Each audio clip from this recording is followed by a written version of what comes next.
नमस्कार, मैं हूं अखिल पाराशर। आप देख रहे हैं देश दुनिया की अहम खबरों का एक खास कार्यक्रम न्यूज फोकस। चलिए सबसे पहले नजर डालते हैं इस हफ्ते की अहम सुर्खियों पर। चीन के शियान शहर में नाइट मार्केट की धूम। सिंचांग के चौशू काउंटी में बढ़ता घोड़ा उद्योग। तुर्की के टूरिस्ट स्थलों की कमाई में गिरावट। अब समाचार विस्तार से। इस साल की शुरुआत से चीन के शियान शहर के ग्रेट थांग ऑल डे मॉल ने अपनी नाइट लाइफ के लिए लोकप्रियता हासिल की है। अपनी अनूठी सड़कों और ऐतिहासिक वास्तुकला के कारण वसंत महोत्सव के बाद से हर दिन 2 लाख से अधिक लोग इस सड़क का दौरा कर चुके हैं। सड़क के किनारे थांग राजवंश शैली की इमारतें और मूर्तियां हैं, साथ ही विशाल जंगली हंस पगोड़ा और शानदार लाइट शो भी हैं। इन सभी को चीनी संस्कृति और पर्यटन मंत्रालय ने सांस्कृतिक पर्यटन के लिए स्पेशल जगहों के रूप में मान्यता दी है।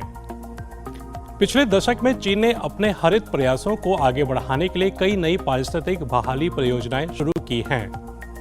3 इको जोन और 4 शेल्टर बेल्ट नई परियोजनाओं का मुख्य फोकस हैं। चीन साल 2016 से पहाड़ों, नदियों, जंगलों, खेत, झीलों, घास के मैदानों और रेगिस्तानी पारिस्थितिकी प्रणालियों की रक्षा के लिए 51 परियोजनाओं में सालाना 10 अरब युआन का निवेश कर रहा है। चीन द्वारा 2021 और 2030 के बीच पारिस्थितिक सभ्यता निर्माण में 250 अरब युआन का निवेश करने की उम्मीद है, जो 1 करोड़ हेक्टेयर को फिर से हरा भरा करेगा। चीन के सिंचांग उइगुर स्वायत्त प्रदेश की चौशू काउंटी स्थानीय घोड़ा उद्योग को बढ़ाने और अर्थव्यवस्था को बढ़ावा देने के लिए ईली घोड़ों का उपयोग करती है। कॉलेज से स्नातक होने के बाद मिल्केन ने घोड़ों को बेहतर बनाने के लिए क्रॉस ब्रीडिंग जैसी नवीन तकनीकों का उपयोग करना शुरू किया। उनके पहले ईली घोड़े ने हर रेसिंग मैच जीता, जिससे उन्हें पर्याप्त वित्तीय पुरस्कार प्राप्त हुआ। उनके मुताबिक घोड़ों की नस्ल बेहतर होने से उनकी गुणवत्ता में काफी सुधार हुआ है। आजकल लगभग हर चरवाहे के पास रेसिंग के लिए एक घोड़ा है। इस सफलता के कारण अब ईली घोड़ों की कीमत 40 से 50 हजार युआन तक पहुंच गई है। गर्मियों की छुट्टियों के पीक सीजन के दौरान संयुक्त राज्य अमेरिका में बढ़ती महंगाई से पर्यटन की मांग और उपभोक्ता खर्च पर असर पड़ने की उम्मीद है। न्यूज वीक के लिए रेडफील्ड और विल्टन स्ट्रैटेजिस्ट द्वारा किए गए एक सर्वे के अनुसार 49% अमेरिकी बढ़ती महंगाई के कारण अगले 3 महीनों में ट्रैवल नहीं करेंगे, जबकि 60% अमेरिकी अपनी लागत के अनुसार ही गर्मियों की छुट्टियां मनाने का प्लान करेंगे। आंकड़ों की माने तो महंगाई के कारण इस साल मार्च में पिछले साल की तुलना में लोगों के खर्चों में केवल 7% की बढ़ोतरी हुई थी। उधर गर्मियों की छुट्टियों के दौरान खाने और रहने की बढ़ती कीमतों के कारण तुर्की के टूरिस्ट जगहों को भी कमाई में गिरावट का सामना करना पड़ रहा है। तुर्की में प्रिंसेस द्वीप एक लोकप्रिय टूरिस्ट जगह है, लेकिन बढ़ती महंगाई के साथ लोग पैसा खर्च करने को तैयार नहीं है, इसलिए पिछले वर्षों की तुलना में बहुत कम बिजनेस हुआ है। दुनिया के सबसे बड़े जैतून तेल उत्पादकों में से एक ट्यूनीशिया ने अंतर्राष्ट्रीय बाजारों में जैतून तेल की कीमतों में वृद्धि के साथ अपने एक्सपोर्ट रेवेन्यू में वृद्धि देखी है। इस महीने की national observatory of agriculture report से पता चला है कि जून 2022 और मई 2023 के बीच जैतून तेल निर्यात से देश का रेवेन्यू 36.9% बढ़ गया। पहले 7 महीनों में जैतून तेल की कीमत में 52% का इजाफा हुआ है। निर्यात मात्रा में लगभग 10% की गिरावट के बावजूद इस देश ने इस क्षेत्र में $69 करोड़ कमाए हैं। तो ये थी इस हफ्ते की अहम खबरें। अब चलते हैं हमारे एक स्पेशल सेगमेंट न्यूज स्टोरी की तरफ। किसी भी देश के लिए शिक्षा एक अत्यंत महत्वपूर्ण चीज है। यह देशों को बढ़ने और बेहतर बनाने में मदद करती है। हालांकि शिक्षा का मतलब सिर्फ स्कूल जाना और शिक्षकों से सीखना नहीं है, बल्कि आप अपने परिवार, दोस्तों और अपने आसपास के सभी लोगों से भी सीख सकते हैं। शिक्षित होने का मतलब सिर्फ ढेर सारे तथ्यों को जानना नहीं है। इसका मतलब है एक अच्छा इंसान होना भी, जैसे दयालु, मददगार और दूसरों का सम्मान करना। आज चीन जो निरंतर विकास कर रहा है, उसके पीछे कहीं ना कहीं शिक्षा का भी बेहद अहम रोल है। चीन के पुराने नेता तंग शाओपिंग की लीडरशिप में चीन ने शिक्षा प्रणाली में कुछ अच्छे बदलाव किए और आज स्थिति ये है कि चीन देश में सभी को शिक्षित करने के अपने लक्ष्य के लगभग करीब पहुंच चुका है।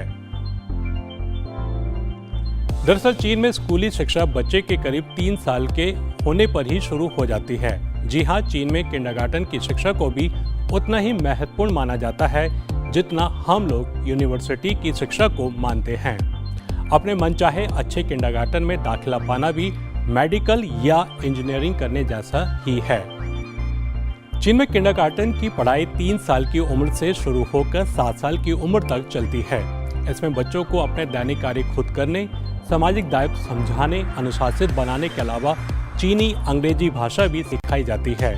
चीन में किंडरगार्टन में बच्चों के अलावा शिक्षक भी अनुशासित होते हैं, यानी कि बच्चों के टाइम टेबल के हिसाब से सब कुछ किया जाता है। बच्चों के खाने पीने, सोने जागने, खेलने, पढ़ने सभी कुछ तय समय पर किया जाता है। आमतौर चीनी किंडरगार्टन का समय सुबह 8 बजे से लेकर शाम 5 बजे तक का होता है। ऐसा समय इसलिए रखा जाता है ताकि बच्चों के माता पिता बेफिक्री से नौकरी कर सकें।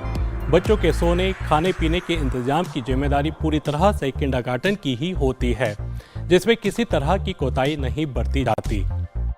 7 साल की उम्र के बाद जब बच्चे प्राइमरी स्कूल में दाखिला लेते हैं, तब तक वे किंडरगार्टन में बहुत कुछ सीख चुके होते हैं।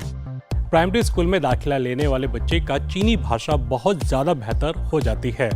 केवल भाषा ही नहीं बल्कि उन्हें चीनी संस्कृति, इतिहास, समाज आदि के बारे में भी किंडरगार्टन से ही शिक्षा दी जानी शुरू कर दी जाती है। प्राइमरी स्कूल में चीनी भाषा के अलावा विदेशी भाषा सीखने का प्रावधान भी होता है। चीन सरकार ने शिक्षा को आम नागरिकों की पहुंच में रखा है। छोटे कस्बे हो या जिले, सब जगह स्कूली शिक्षा को अनिवार्य किया गया है। और खास बात यह है कि चीन के हर कोने में अच्छे किंडरगार्टन, स्कूल, यूनिवर्सिटी आदि बनाकर समान शिक्षा के अपना दावा पर चीन सरकार खरी उतरती दिखाई देती है। चीन में अंग्रेजी की शिक्षा तीसरी कक्षा से दी जाने लगती है। लगभग हर स्कूल में सप्ताह में एक दिन विद्यार्थियों को सामुदायिक कार्य भी करना होता है। विद्यार्थियों को अक्सर समूहों में बांटकर काम करना होता है ताकि वह मिलजुल कर रहना और काम करना सीख सके। जिम्मेदारी की भावना पैदा करने के लिए स्कूल और कक्षा की आम सफाई का काम छात्रों को ही बारी बारी से करने को दिया जाता है। 9 साल की अनिवार्य शिक्षा में शहर और गांव में दी जाने वाली शिक्षा में फर्क को कम करने के प्रयास किए गए हैं। गांवों में दी जाने वाली शिक्षा में फसल के मौसम को ध्यान में रखा जाता है। छुट्टियों को, कक्षाओं को आगे पीछे खिसकाया जा सकता है। वोकेशनल और तकनीकी शिक्षा को भी इसमें शामिल किया गया है।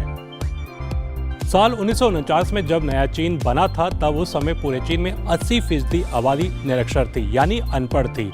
और इतनी बड़ी आबादी को साक्षर बनाना कोई आसान काम नहीं था। लेकिन चीन सरकार के अथक प्रयासों के चलते आज चीन की 96.4% आबादी पढ़ी लिखी बन गई है। यहाँ चीन में हर कोई, चाहे वो बूढ़ा हो या छोटा बच्चा, सब लिखना पढ़ना जानते हैं। लिखना पढ़ना ही नहीं, स्मार्टफोन और इलेक्ट्रॉनिक डिवाइस का इस्तेमाल करना भी जानते हैं।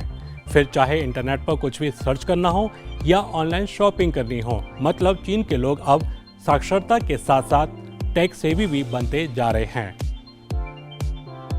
आज से 25 साल पहले चीन में साक्षरता अभियान 15 से 50 साल की उम्र वाले लोगों के बीच चलाया गया। उन्हें साक्षर करने के लिए सभी स्तरों पर प्रयास किए गए। साल 2001 के अंत तक इस आयु सीमा के लोगों में एक भी अनपढ़ शेष नहीं रहा।